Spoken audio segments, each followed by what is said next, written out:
Anda masih bersama kami pemirsa, kubu tergugat Syaiful Azwandi tak gentar disomasi ahli waris karena pemasangan spanduk pengumuman di kantor Lurah Kekalikjaya setelah usai dengan putusan banding Pengadilan Tinggi Agama Nusa Tenggara Barat. Somasi ya. Menyikapi somasi yang dilayangkan ahli waris bersama kuasa hukum atas klaim tanah wakaf, pihak tergugat Syaiful CS mengaku tak gentar. Pasalnya, pemasangan spanduk pengumuman kepemilikan lahan di kantor Lurah Kekalikjaya atas nama Haji Abdul Hamid Almarhum sudah sesuai dengan keputusan banding Pengadilan Tinggi Agama NTB yang memenangkan dirinya selaku penggugat. Syaiful CS dan Lurah Kekalikjaya somasi pihak penggugat karena dituding membuat pengumuman bohong dan diminta membongkar atau menurunkan spanduk pengumuman tersebut paling lambat 2 kali 24 jam dan jika tidak akan dipolisikan. Lurah Kekalikjaya menegaskan, pemasangan spanduk pengumuman dinilai telah sesuai dengan putusan banding dan tidak memicu polemik di tengah masyarakat Kelurahan Kekalikjaya. Spanduk yang kedua yang lebih kecil itu kan seperti yang bilang itu. Saya protes sama beliau. Dia protes dia kurang poin 1. Dia bohong juga buat spanduk itu. Yang penggugat ini tidak sesuai dengan berlaku adil itu maksudnya Pak Lurah ya?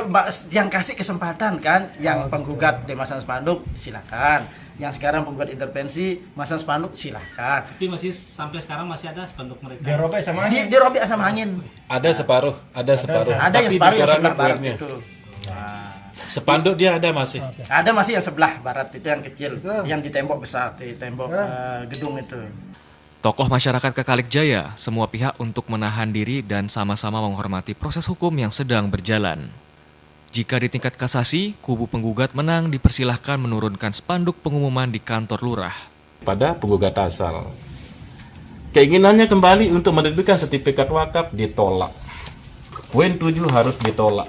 Nah, menimbang bahwa petitum penggugat selanjutnya adalah agar para tergugat menerbitkan sertifikat wakaf terhadap objek sengketa sebagaimana dimaksud dalam sertifikat hak pakai nomor 065 Kelurahan Jonggara seluas 1378 atas nama pemerintah Kota Mataram. Menginginkan supaya itu diterbitkan. Apa bunyi putusannya? Ditolak.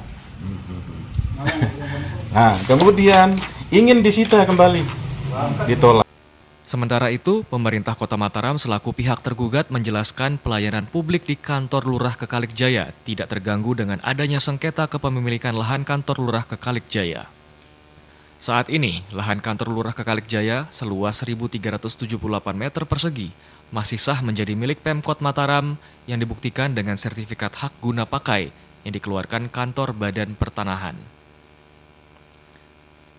Dari Mataram, Hari Kasidi, iNews melaporkan.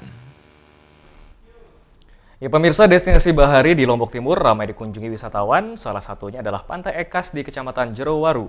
Selain pesona hamparan pantai yang cukup indah, gulungan ombak di pantai ini menjadi spot menantang bagi pecinta peselancar. Dan seperti apa keseruan olahraga surfing di Pantai Ekas? Berikut liputan selengkapnya untuk Anda. Selain keindahan alam Gunung Rinjani di bagian utara yang sudah mendunia, Lombok Timur punya pesona bahari di bagian selatan yaitu Pantai Ekas di Kecamatan Jerowaru. Pantai dengan hamparan pasir putih ini menyimpan potensi lokasi berselancar terbaik bagi wisatawan, di samping pesona alamnya yang indah.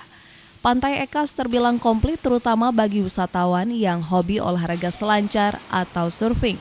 Gulungan ombak tinggi yang memanjang dari ujung timur hingga barat pantai ini punya spot yang menantang. Ada 3 spot surfing yang bisa menjadi pilihan di pantai ini. Bagi para pemula, bisa mencoba di pantai dengan deburan ombak yang terbilang tidak terlalu tinggi, kelas medium dengan gulungan ombak yang semakin tinggi, serta peselancar profesional dengan gulungan ombak 7 meter di Pantai Sungkung atau Pantai Surga. Para wisatawan mengaku sengaja datang menghabiskan masa liburan ke tempat ini karena ingin menantang ganasnya ombak Pantai Ekas dan keindahan alamnya. Have you surfing in any place? I have not. I went to Bali last year. Yes. Lombok. Comfort. What a nice one. Very nice. What a nice one. It's sunny. It's nice waves. Oh yes, thank you. How long? How many meters? I'm not very good. Oh, not good. We were out there. Inside Ekas ini bisa dia klasifikasinya adalah para surfer untuk beginner. Setelah itu juga begitu selesai di beginner, dia bisa melanjuti aktivitas ke medium di inside. Dan setelah itu juga kadang di outside itu sampai 7 sampai 6 sampai 7 meter itu sudah menjadi buruan mereka. Pemerintah daerah setempat pun mulai menata sejumlah destinasi di wilayah ini, dari infrastruktur, lampu penerangan, jaringan internet, dan pos keamanan. Kita nomor 1 di Indonesia. Nah ini sangat luar biasa potensi yang ada, tapi belum kita maksimalkan. Nah ini menyangkut masalah infrastruktur dan keamanan. Ada kepastian. Nah pemerintah daerah, nah oleh karena itu kita hadirkan sekarang, kita bawa menemani saya turun ini supaya di dalam perencanaannya itu dia pas sesuai dengan yang dibutuhkan. Kita bawa Kepala Bapeda Lombok Timur, itu kita bawa Kepala Dinas PU, Kepala Dinas Pariwisata, Perizinan, ini kita bawa semua. Pemerintah setempat berharap destinasi ini makin banyak dikunjungi wisatawan yang ingin menikmati salah satu spot surfing terbaik di Indonesia. Dari Lombok Timur, Tim Liputan iNews melaporkan. Ya, pemirsa, objek wisata Kerandangan Senggigi Lombok Barat tidak hanya menawarkan wisata pantai, taman wisata alam Kerandangan dapat menjadi pilihan bagi pecinta trekking untuk mengeksplorasi alam bebas. Seperti apa keseruannya? Berikut liputan selengkapnya untuk Anda. Lombok Barat tidak hanya menawarkan wisata pantai, tetapi juga wisata alam. Taman Wisata Alam Kerandangan menjadi salah satu alternatifnya menikmati wisata alam di kawasan Kerandangan Senggigi Lombok Barat. Taman Wisata Alam menghadirkan paket alam komplit bagi pecinta alam, mulai dari trekking, menyisir alam, beragam jenis fauna dan flora, serta 2 buah air terjun, yakni air terjun Gunung Walet dan air terjun Putri Kembar, menjadi daya tarik tersendiri. Perjalanan menuju Taman Wisata Alam Kerandangan tidak jauh dari Kota Mataram, hanya menempuh jarak sekitar 30 menit untuk sampai di Taman Wisata Alam Kerandangan. Pengunjung akan ditawarkan langsung trekking alam yang akan ditempuh selama 2 jam untuk mencapai air terjun. Menurut seorang wisatawan Jepang, trek wisata alam Kerandangan cukup menantang dengan menelusuri hutan belantara yang masih asri. Beberapa tempat saya kunjungi air terjun, rata-rata ada sampah plastik. Itu saya tidak suka, tapi kalau di sini tidak ada. Bersih tadi. Ya, itu saya senang. Nah, kalau saya kadang bawa tamu dari Jepang, jadi kalau besok saya mau bawa tamu ke sini kalau bersih begini. Sejak dibuka tahun 2009 lalu, wisata alam Kerandangan sudah mulai dilirik wisatawan mancanegara maupun domestik.